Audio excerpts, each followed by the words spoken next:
Today's manifestation technique is going to prove to you that practice makes perfect.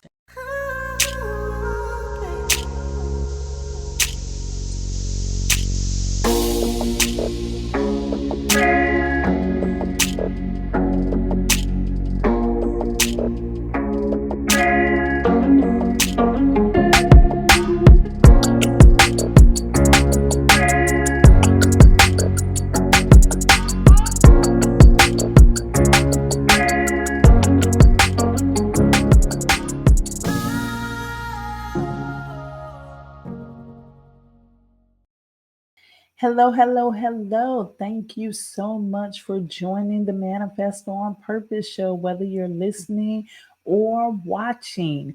I am your host, Kimberly. I am here to help you evolve. I do that right here on the Manifest on Purpose show.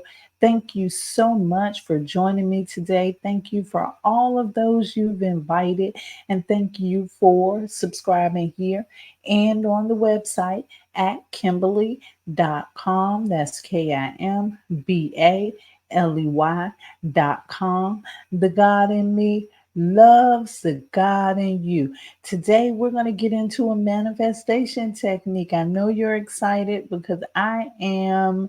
But before we get into that, let's hear our astronumerology forecast for today, courtesy of astronumerologist Lloyd Strayhorn and via Star 8 mobile numerology app. It is Wednesday, October the 30th. The sun is in Scorpio, the moon is in Libra. It's a 9 universal month, a 4 universal week, and a 3 universal day. If you do nothing else today, make it your business to close out this next to the last day of the month on a positive, productive, and upbeat note. Anyone or anything toxic or negative should be avoided at all costs, since misery loves company and there are hopes of you joining ranks with them. But don't you dare. Be resolute and optimistic in your attitude and intentions, and you should notice how things begin to go your way. And why not? After all, don't you deserve to see the fruits of your labor and creativity from the past several weeks? Yes or no?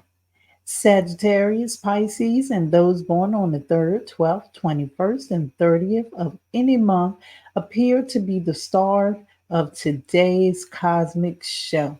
Once again, that is our astronumerology report brought to you by astronumerologist Lloyd Strayhorn and the A Star 8 mobile numerology app. If you would like to download the app, you can go to a star 8, ASTAR, the number 8.com.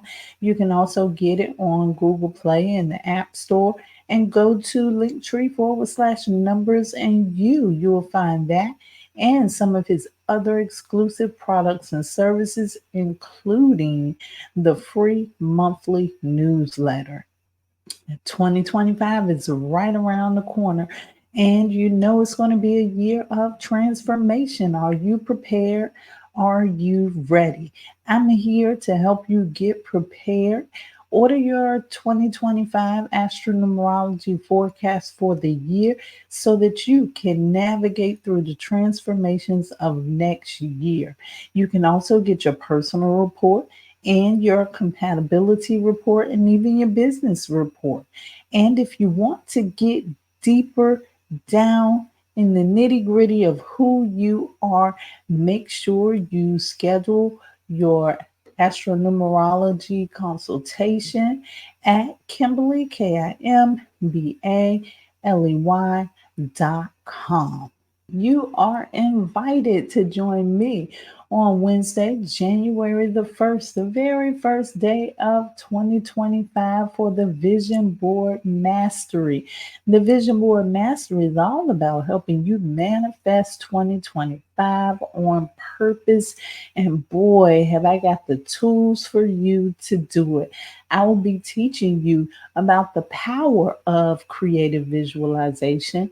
I will also be giving you some visualization tips I will teach you how to create a vision board, and you, my friend, will create your very own vision board, and you will begin to speak 2025 into existence because you will be able to share your vision with other like minded individuals. And to conclude the vision board mastery, we're going to have a guided visualization at the end so that you can plant the seeds of 2025. Please make sure that you join me. Now that we got those things out of the way, let's get into today's manifestation technique. And first of all, I have to tell you what made me start doing this technique. Today, the technique that I'm talking about is the mental rehearsal technique. I use this technique mostly during public speaking. Whenever I have to deliver a speech before an audience, it's my way of practicing. And I don't tell people often because I'm sure that there's a lot of speakers, and there's a lot of speakers that I know that always has this way of practice where they write down their speech and they read it over and over again until they memorize it. But I'm a little different. I go the shortcut. To me, it's just so long and drawn out that way. So, what I do is I mentally rehearse. So instead of walking around with a sheet of paper, I just have my speech in my head. And most of the time, because I tell stories, I pretty much know how I want the dialogue to go. And I will, leading up to the speech, just replay that speech in my head until it's time for the day of the speech. And that's been really helpful for me because the paper really confuses me some. It's better for me to mentally rehearse than to have to rely on paper because a lot of times, anyway, there's different things that you're thinking that may not be on the paper that you need to express at the time that you're speaking. So I say all of this to say mental rehearsal is a very powerful tool. First, let me really explain to you what mental rehearsal is. I kind of went over what it was just a second ago, but the thing that's going to blow you away is that it's really that simple. So I'm going to break it down a little bit further for you, but really all mental rehearsal is doing is practicing in your mind. And because we know we're doing it with the subconscious mind, you would continue to go over this in your mind, and you would also include your senses, everything that you would do when you're doing a visualization technique, because I feel like this falls under the category of a visualization technique. I feel like you may say, how can this technique be effective? So, what I did is I pulled up a study that I want to share with you so that you can see why this technique is so important. I got this from the Research Gate, that's where it's called. And this paper is Visualization by Jimmy Petruzzi. I like that name, Petruzzi. Maybe I'm saying it right. But anyway, he's talking about a study at the University of Chicago. And I'm going to read this for you to make it quicker for you and simpler for you. What this simply says is that in a study at the University of Chicago, researchers carried out experiments into the visualization of basketball players. What they did was divided players into three groups. They tested each group as they took numerous penalty shots. The groups were then given different instructions. Here are the instructions. Group 1 did not practice penalty shots for 30 days at all. Group 2 Practice penalty shots every day for 30 days. Group 3 practice penalty shots only in their mind, visualization. And they did this for 30 days. After the end of the 30 days, the 3 groups were tested again. Group 1, this is the group that did not practice any shots for 30 days. They showed no improvement at all, and this was expected, of course. Group number 2, who practiced penalty shots every day for 30 days, showed a 24% improvement, not especially satisfactory given that they had been practicing with the ball for an entire month. And group 3, the ones that practice penalty shots only in their mind, they only use mental rehearsal for 30 days. They improve by 23%, just 1% lower than the people that practice for 30 days. And this was impressive considering that they had not even seen a ball for an entire month. And when you think about it, it's funny because they did see the ball, but they really saw the ball in their head instead of seeing it on the court or in their hands. So, what this is telling us is big. It's letting you know that your visualization or your mental rehearsal is just as important than the physical practice. To me, if I just see 1% difference between practicing physical labor and not practicing, I would go with the not practicing. But of course, if they're athletes, you know they will have to continue to keep their body in shape and things like that. So we know that they had to continue. So the impressive thing about this is that it really proves how effective creative visualization can be in your life. And this is a technique that you very well can do for yourself. How you can do this for yourself is to think about what it is that you're setting your intention for. Think about what your goal is. Say, for instance, when I tried it, it was because I really, really wanted to do well while I was speaking. But it was hard for me to practice the same way that everybody else did. In my case, mental rehearsal works best for me. And let me give you another mind blower. There was a time when I was working on a job and I was working with my hands, and I had such a difficult time trying to learn how to use my hands in a way that was effective enough to be fast enough to get the job done. It was very difficult for me.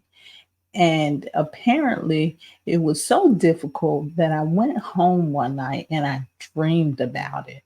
Can you imagine that? It was getting on my nerves so much that I actually dreamed about it. But the strange thing about the dream is in that dream, I could see myself doing the job. And it was not like I was looking at my whole self doing the job. The dream had me focus on my hands and the movement of my hands as I was doing the job. And the funny thing is, when I got back to work, I was able to do it the correct way. Something that I had been struggling to do for all of this long time. I went home and dreamed about it. And the next day, I was able to do it in an effortless way. And that was kind of strange to me at first. I didn't know what it was. pretty soon I started getting good enough to compete with some of the other employees that were there longer than me. So that's just to say that there are so many different ways that you can use this technique. So think about in your home or what's going on. Think about what's going on in your reality that you would like to shift and imagining that happening. Say, for instance, if your goal is to get awarded for something, imagine yourself at your award ceremony. Imagine your name being called out.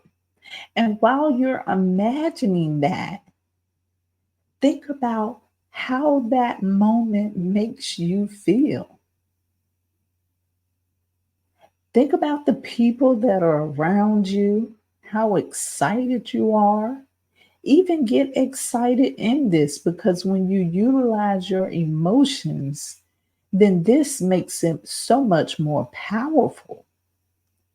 Imagine you walking up on that stage or platform or whatever it is to accept that achievement, how it makes you feel.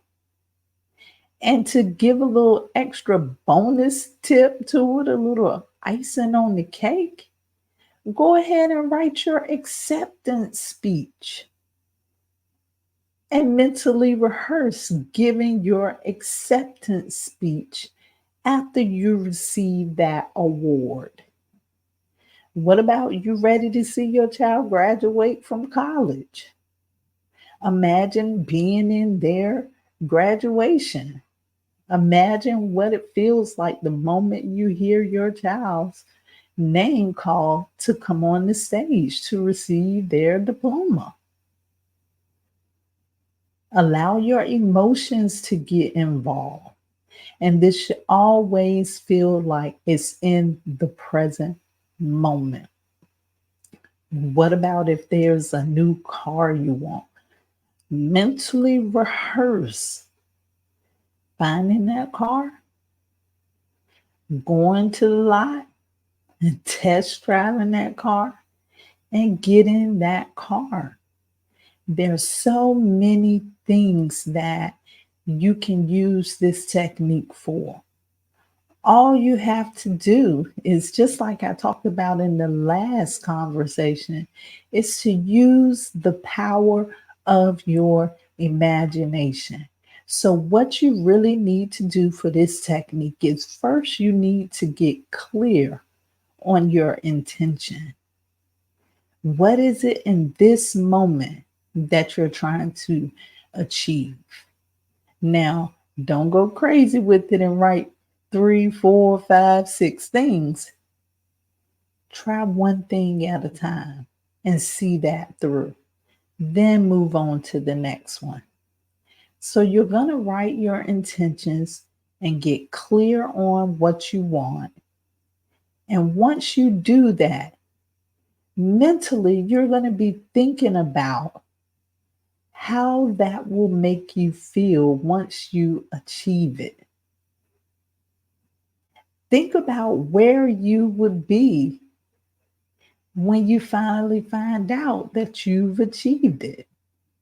And the thought that came to my mind, maybe somebody's going to get this. Hopefully somebody does. But the thought that just came into my mind is, say you find out you got this big old lottery check waiting on you. You know how it is when they take the pictures of the people holding the big check. Think about that moment and replay that in your mind, how it makes you feel, what you're going to do with it, how you're going to react. So that's it. Get your intentions together.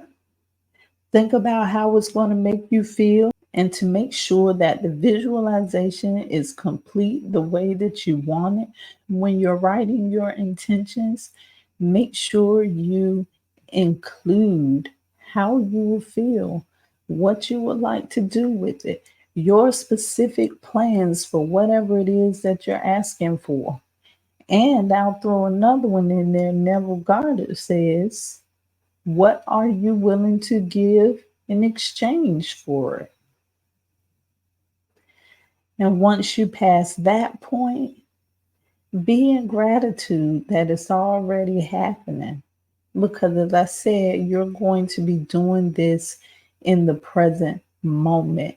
And the most important step of the whole technique is repetition, repetition, repetition.